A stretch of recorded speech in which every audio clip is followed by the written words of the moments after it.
This could be us. So back to what I was saying. Could be us.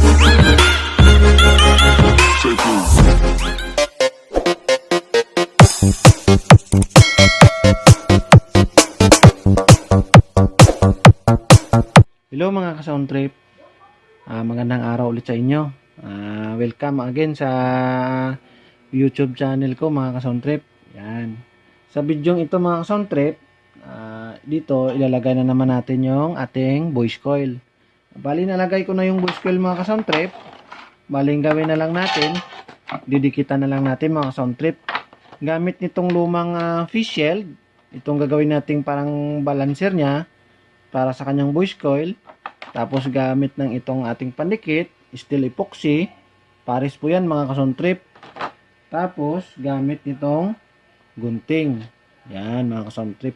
Ma-repair natin ang ating speaker mga ka-sound trip. Ngayon, ang gagawin natin, gugupit muna tayo ng luma nating fish shield. Yung mga pinaglumaan na itong fish shield mga ka-sound trip, gugupitin ko lang ito. Gamit nitong luma nating fish shield mga ka-sound trip, gagawin natin siyang balancer. Tapos gugupitin natin siya. Yan mga ka-sound trip.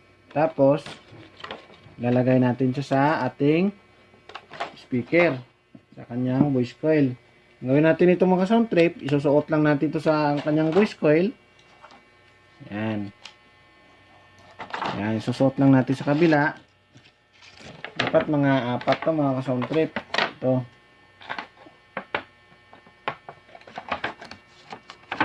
Dapat meron ganito mga ka-sound trip, kahit magpalit lang kayo ng edge niya, edge ng inyong speaker, dapat meron kayong balancer mga ka-sound trip para hindi sumayad ang inyong speaker.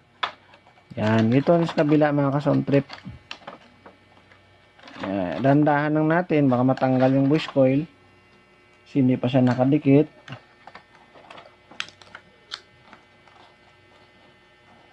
Yan mga ka-sound trip. Yan. Tapos ganoon din sa kabila. Gugupitan din natin. Yan. Yung mga pinaglumaan nyo na mga ka-sound trip, mga fish shield, pwede yung gawin gawing balancer ng inyong voice coil. Yan. Yan, 4. Bali 4 nilagay ko mga ka-sound trip. Para sigurado talaga siyang balance. Yan. Ngayon ilagay na natin yung kanyang balancer mga ka-sound trip. Hindi na yan siya magsasayad. Yan mga ka-sound trip. Igupit naman tayo mga ka-sound trip ng para naman sa natin gamit nitong ating pandikit.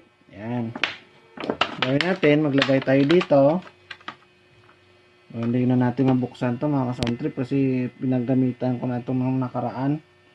Magupit na lang tayo dito ng kaunti. Yan. Tapos magkuha tayo ng kaunti lang.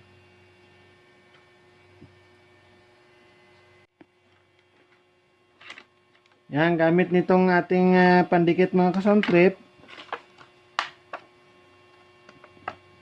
Pakunti-kunti lang ka-sound trip kasi mabilis lang yan matuyo mga ka-sound trip. Kuha na lang tayo ulit ng isa pag halimbawa kulang yung ating gawa mga ka-sound trip. Yan. Pakunti-kunti lang muna.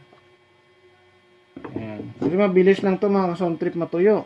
Pag nahalo nyo na to, kailangan mabilis ka dito magtimpla. Yan. Haluin lamang. Pag nahalo na, kailangan mga 3 minutes. May lagay nyo na ito mga sound trip. Tapos, ilagay na natin sa ating speaker. Yan mga sound trip. Lagay na natin sa ating speaker. Yan.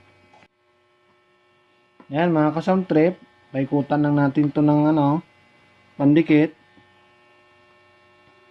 Yan. Yan. Tapos halo tayo ulit. Ng isa pa. Yan. Pakunti-kunti lang ka-sound trip. Huwag niyong biglain kasi mabilis lang matuyo yan. Mga 3 minutes. Kailangan na ilagay nyo na. Sound trip na ilagay na natin. Yan. Hintayin na lang natin matuyo yan. Yan. Pakunti-kunti lang mga ka-sound trip kasi pag binigla nyo, baka masasayang lang yung ating pandikit mga ka-sound trip.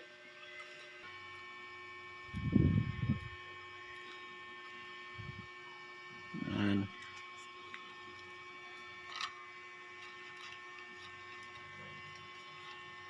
Kahit konti lang mga ka-sound trip. Haluin lang natin to.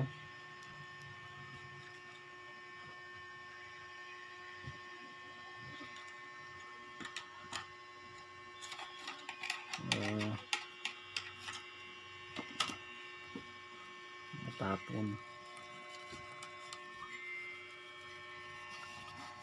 Dito.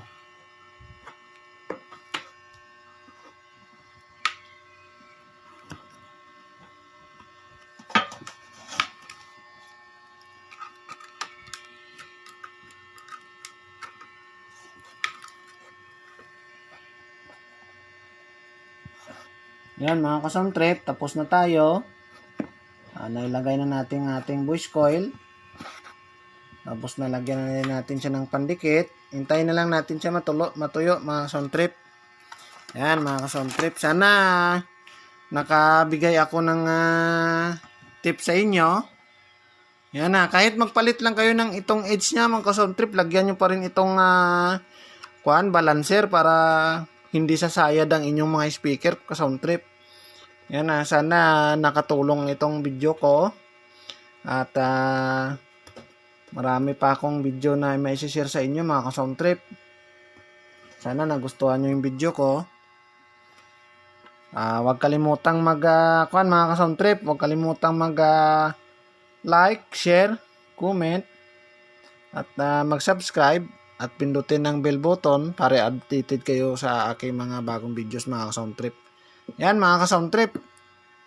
Maraming salamat sa inyong suporta. Ayan mga ka-sound trip. Maraming salamat po.